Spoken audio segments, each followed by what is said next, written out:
Okay. And A2, Phobos and Richard and report status updates regarding invoices. Who wants to, I'll be happy to give a little. In the Finance Committee yesterday reviewed the Provost and Pritchard bill. There was a lot more detail from the previous month's bill.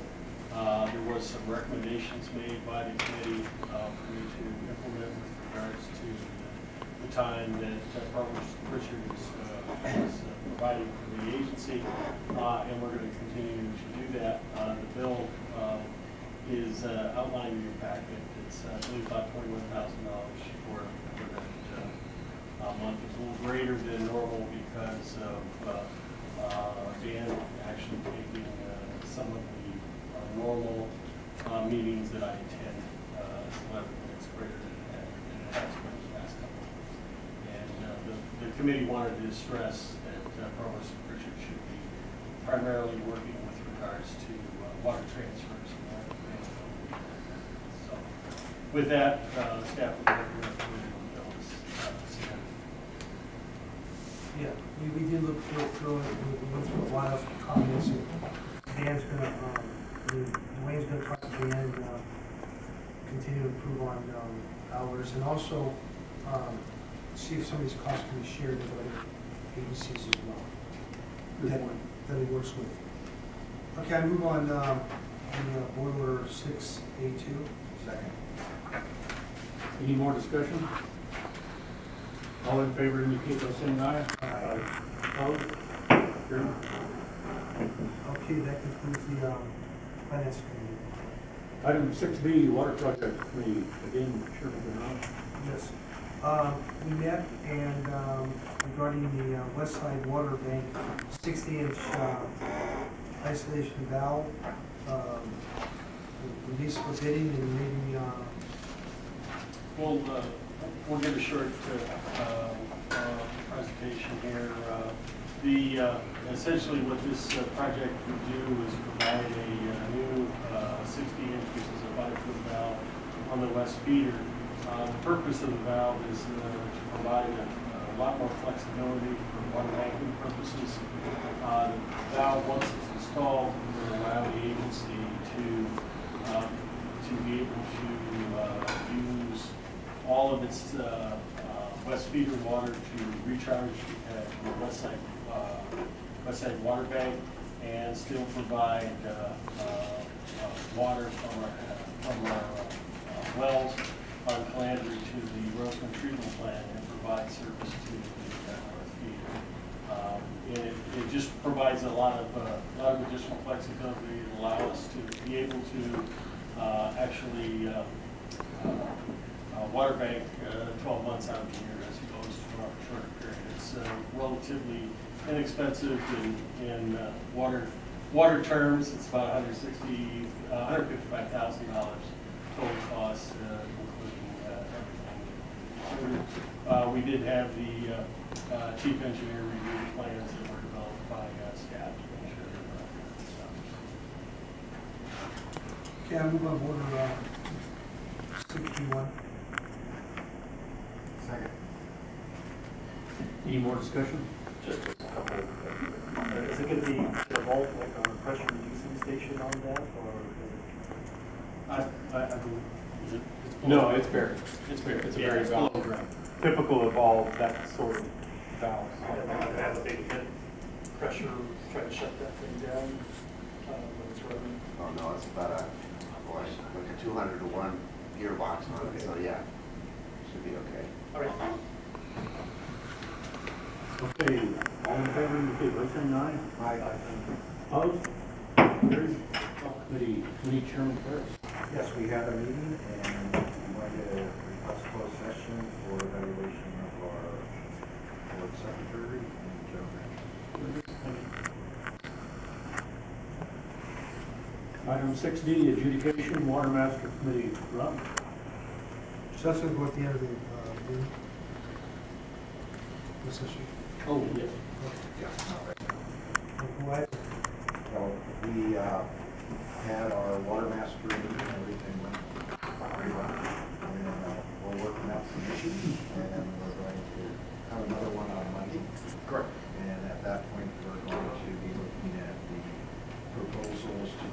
search for a water master engineer.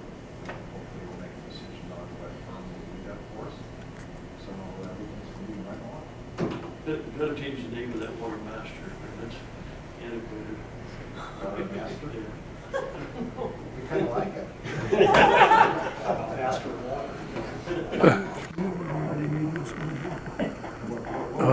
Here, at noon. I'm curious.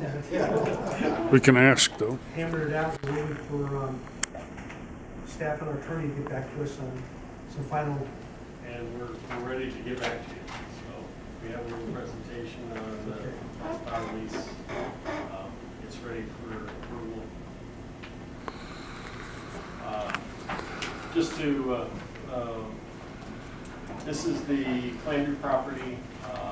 The lease will cover a little over 1,300 acres of the Calandri property.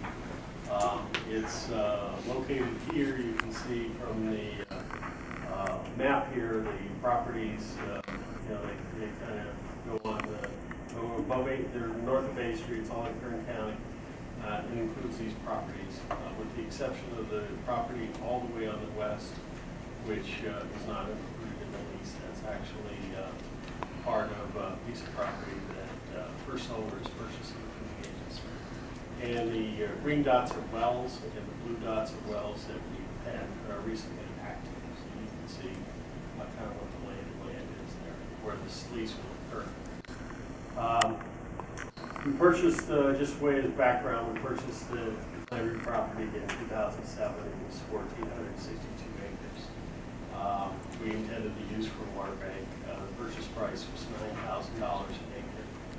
That will be important when we get to the financial impacts. There's 12 wells on the property, 2 wells that are active, as I previously mentioned. The S-Power company, the company that will be leasing the property potentially, because it's a lease option. There's an option agreement for 3 years, and then at the end of that period, or at the period along the way, they can exercise their option to lease the property. They have over 600 megawatts of solar in operation and construction in Antelope Valley. So they have quite a presence here already. They own and operate over 150 solar and wind facilities across the U.S. So it's a fairly well dispersed organization. They're backed by $15 million in private funds from the Fir Tree Partners. So they're currently permitted in Kern County. They have 500 acres, Redwood Cluster, Beacon Solar, which is 1,200 acres, and Mojave West, 185 acres. So S-Power's made a significant commitment here in the Antelope Valley to develop these kinds of properties. What they're looking to do is lease from AVEK the 1,344 acres, and as I mentioned, the rest is that one parcel that's actually in escrow to be sold to First Solar. They're going to be using it for typical solar panel installation like you see throughout the valley here. AVEK would continue to have access to all of our wells, and we would retain the water rights associated with the property. The annual lease payment is $1,000 per acre, which would equate to $1.3 million, a little over $1.3 million a year. The payment is adjusted by CPI annually. The lease term is for 40 years with 2 10-year extensions, and those are options on both sides. The lease option terms is they have 3 years from the approval date to execute the lease, but it can be triggered more quickly if they receive a fully approved power purchase agreement, if they have a receipt of non-appealable conditional use permit from the county, or they get their large generator interconnect agreement with FERC. So, and as I mentioned, we would maintain all of our well sites. The lease option terms is in the first year, we would receive for the first 2 quarters $25,000 per quarter. Quarter 3 and 4, $50,000 for a total of $150,000 for the first year, The second year would be $50,000 quarterly payments. For $200,000, the third year would be $100,000 or $400,000. Yes. During those 3 years, can we lease land for farming or other?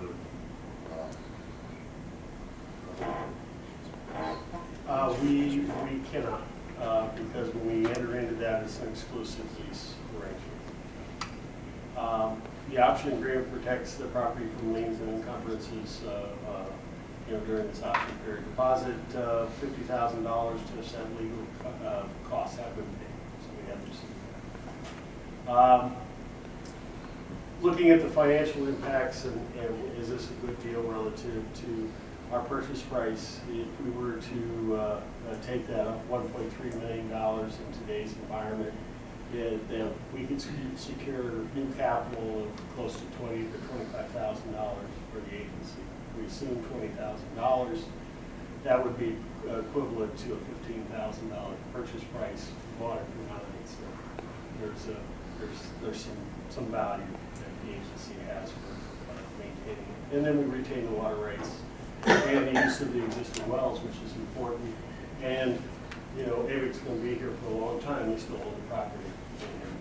After the lease is over. Just to give you some of the timeline, this process has been going on for quite a long time. As most of the committee members are aware, we started in mid-2015 with some of the initial concepts moving forward. And, we actually in early 2016 actually approved the letter of intent to complete the process. And over the last 4, 5, 6 months, there's been a lot of discussion between the agency legal staff and their attorneys in getting the lease option and the lease in an approvable condition. And we've gotten to that point now where there are some minor revisions that might be necessary, but the agency attorney has agreed to recommend approval at this time, subject to some minor revisions, and that will allow that time frame to begin on the lease option and get that property legal out further. So the Water Bank Committee has recommended approval of the S-Power lease option and the S-Power agreement, and staff will concur. Questions? Is there anything that's different than the agreement we reviewed? I know that once the committee, the attorneys were involved. Have they deviated from anything? No, and in fact, most of the discussions have been on liability, insurance issues, use of the first 500 feet, those types of things. All the major terms that were outlined in the letter of credit, or letter of intent, I should say, are contained within the agreement. And so there has been no significant term changes that occurred.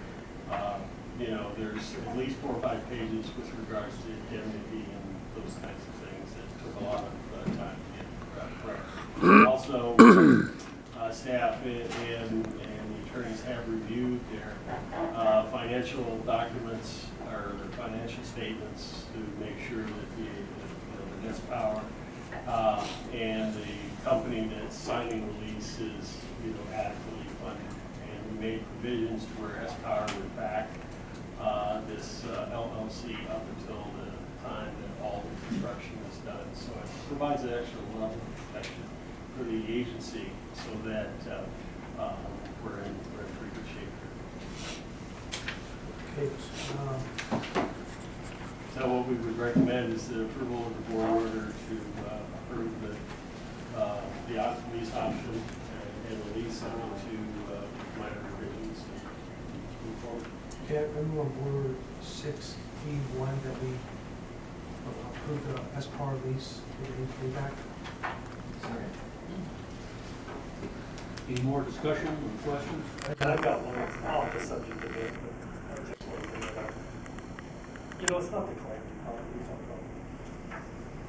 We need to start naming some of I've these. been trying to tell you, I've said it before. When we buy new for. EB1, EB6 out there west, you know, Bench Ranch. Bench Ranch's not bad because that's probably the original name, but this wasn't the original Calandri Ranch or anything like that. So I don't know, board or committee or whatever, but we need to come up with some sort of naming process. We call it the Water Master. You could call it the S-Power. I think so. I think Yeah, that was. whatever, I mean, somewhere along, as we keep purchasing new property for different activities, we need to, Well, we know we're not gonna farm, we're not gonna pay. This is solar land. We'll call it the S-Power You should be property. the Dewey Ranch. I would rather call it that, because I mean, it was the original ranch. It makes sense to keep the kind of the history of the valley going with it, but I mean, we still call it the Calandri property. It hasn't been his property since we bought it. So, just, Okay. I agree. I think it's changed. Same thing with the water house. These west three trees, and these, I don't understand any And of you give this. some consideration. Yeah. That is correct. I know it wasn't part of the motion, but the president would make a decision on how he wants to approach that, so. But, But I have a question too after. You done? yeah. Okay. On this agreement, the agreement is already in place. I mean, the time clock is already clicking. It is not. It starts the minute we approve this option agreement. We signed we approved a letter of intent, but it took us this long between that February letter of intent to this point to get. So they're getting an extra year? They're getting an extra 6 months or the long the period that we've had.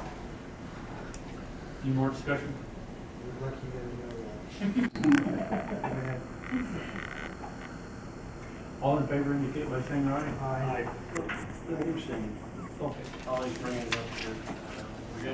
We started the new water year, and although our allocation still goes through the calendar. So here's the general manager's report. We're still maintaining the 60%, and that will maintain at the end of the year, with the 86,906 feet.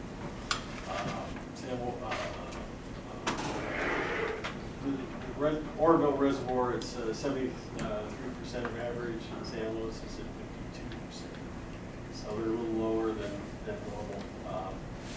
You know, the water supply this year, we had a snow drought in 2016, so we don't have as much runoff into our reservoirs as we hoped that we would have, because they got real warm there for a period, and it really had a lot of melt off with that. In the state water project watersheds, right now we got some warm, dry conditions. You know, we're getting into that period now, so in October, November, when we're looking at precipitation, and as I indicated, it's the new water year's begun October 1st. So, you know, we're looking at, for the next week, 10 days, we're looking at 5.2% precipitation rate in the watershed there, which is a pretty good start actually for October. If you remember, we try to get, average is 50%, that's 10% the first month, We'll take whatever we can get whenever we can get it, so anyway. Here's the pictures that you've come to expect from us. You can see that Lake Oroville is below the red line, which is the average line, and San Luis Reservoir is below the average line, as you can see. Those are the two main reservoirs for us. It's interesting to note that Shasta is about average right now. They've been holding some water back for the fall, and so they're going to release a lot more water this fall out of Shasta Reservoir. We're reducing some of the releases out of the water. And that's all fish-related requirements. Just to bring up the subject as we enter in a new water year, here's the U.S. drought monitor for California. You can see that we're in a severely drought situation in our county and our area. Even though it's pretty not so bad up north, we still weren't getting the precipitation that we had hoped in the south. Speaking of that, that's for sure. Of course it's not bad. That red stuff you just showed had 32, 33 million populace. in Yeah, yeah, you got almost 34 million people that are. It's north of that is all trees and blocks. That's at 30, almost 34 minutes, that's out of, what is your 39? How many? Well, there's, I mean, that's the area that's being It's affected. 35 million in California. 35 35 million. that we know of. I don't know what the population of all of California is, but you can see that there's a lot of people still affected by the drought. And that's the idea behind it. Oh. We only have one aqueduct. Yeah, well, yeah, and only one river, so. Just to let you know something. Canada was up there, in September. The entire country is 32 million.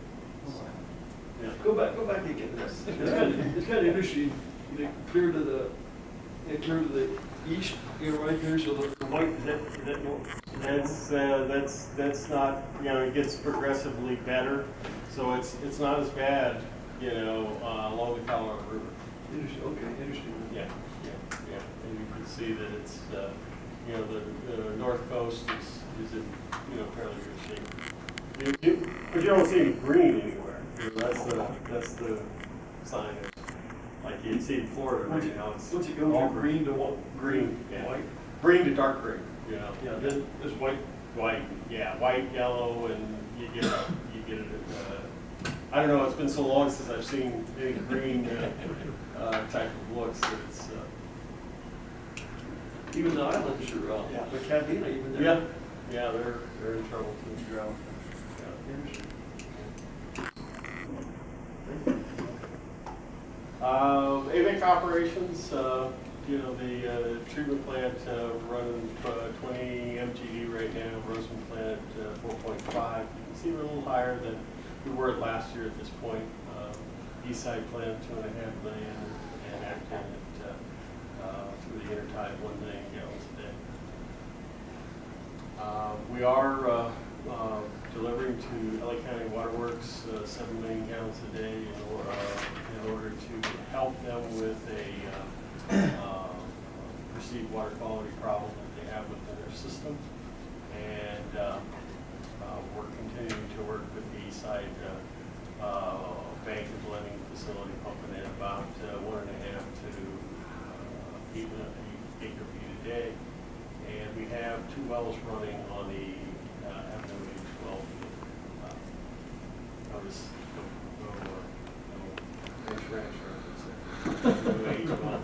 okay. The DWR State Water Project weekly report says we have steady flows coming out of the bank's pumping plant. This is one of the times when we have less restrictions in the San Luis Reservoir. So it is increasing a little bit. Also, our water quality continues to be stable and continue to go. This is the picture here. Is you can see this Edmondson pumping plant. This was the Hitachi pump that was put in there. It's for us engineer types. It's a wonderful look. I mean, this is the forebay down below where the water normally is, where these guys are sitting, and that's the huge pump that pumps that water over. Just some status and updates. There's ethics training that will be available to the directors on Thursday, October 13th over at Palmdale. This is an annual class that's put on by the AV State Water Contractors Association. So if anyone's interested in attending that, you can get your certificate and say you've complied. The AV State Water Contractor meetings on October 20th. Our Smart Landscaping Expo is Saturday, November 5th, between 8:30 and 3 p.m. at the AV Fairgrounds. I will be along with Parris at the CFP Roundtable Conference in California Water later this week, Thursday and Friday on that. And also we'll be at the Sacramento between the 18th and 20th, and we'll attend the Sites Reservoir Project meeting on October 21st. Well, I'm already up in concludes my town manager's report.